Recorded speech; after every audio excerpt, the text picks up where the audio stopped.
بسم الله الرحمن الرحيم. هعمل لكم النهارده رز بالفريك باللحمه المشويه اللي هي الموزه المشويه. المقادير طبعا بحط بصله بشوحها،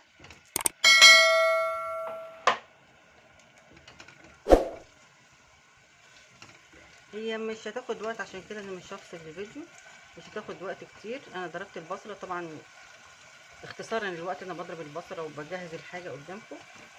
هشوحها لحد ما تاخد اللون الخفيف ده. انا ضربتها يعني ضربتها اللي هي اللي اسمها ايه، ناعمه. ليه؟ علشان ما تبانش في الاكل واحنا بنعمله، ما تبانش في الرز يعني.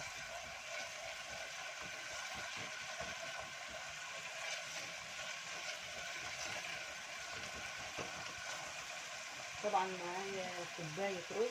المقادير يا جماعه بتاعتي دايما بعملها شويه صغيره علشان ما تاخدش مني وقت في التحضير وكده.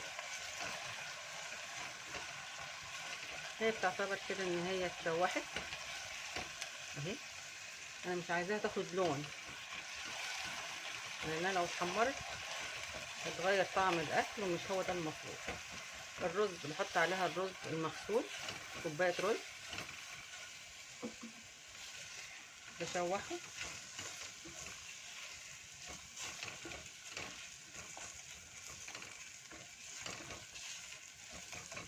طبعا على خفيف بس كده، مش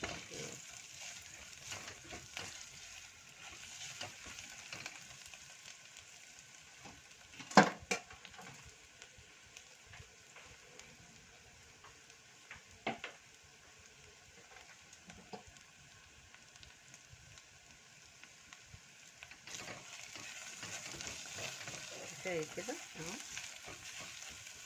وبحط عليه شوربه او ميه زي ما انتوا عايزين، بس انا بحط الشوربه ليه؟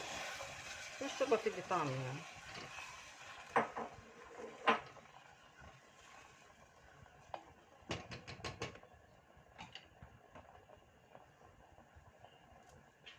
تغلي شويه بس كده اهي، بدات تغلي تسخن حتى.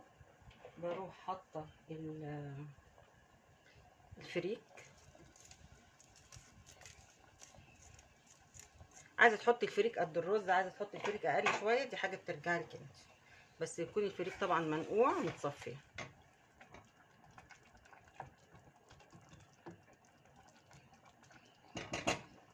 طبعا مش هننسى الملح.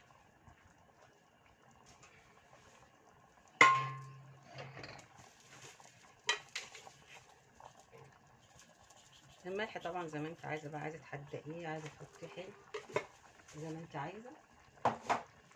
وبحط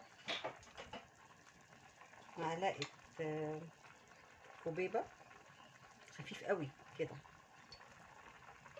كوبيبه صيني الكوبيبه اللي انتوا عارفينها، ومعلقه حبهان. ومش هنكتر من التوابل عشان التوابل برضو بتغطي على طعم الاكل.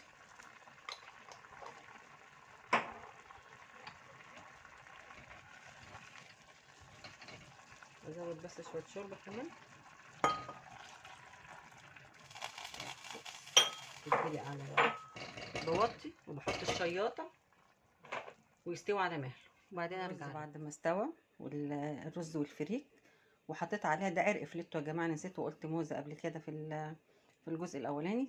ده عرق فليتو. سلقته وشوحته طبعا مع التوابل مع الحاجه، وشوحته وحطيت معاه الرز. طبعا الرز شكله جميل جدا وطعمه تحفه، مش قادره اقول لكم على جماله قد ايه. طبعا انت ممكن تقطعي العرق الفليتو شرايح، ممكن تقطعي حتت زي ما انت عايزه اللي يعجبك، دي حاجه بترجع لك انت. ممكن تعملي بقى معاه حاجه تانية، ممكن تعملي معاه اي اكل انت حباه، بيمشي معاه كل حاجه، لان ده رز مع الفريك فبيمشي معاه اي حاجه. يا ريت تجربوا الوصفه وتقولوا لي عجبتكم ولا لا، والف هنا والف شفاء ليكم ولينا احنا كمان. اشكركم وباي باي، مع السلامه.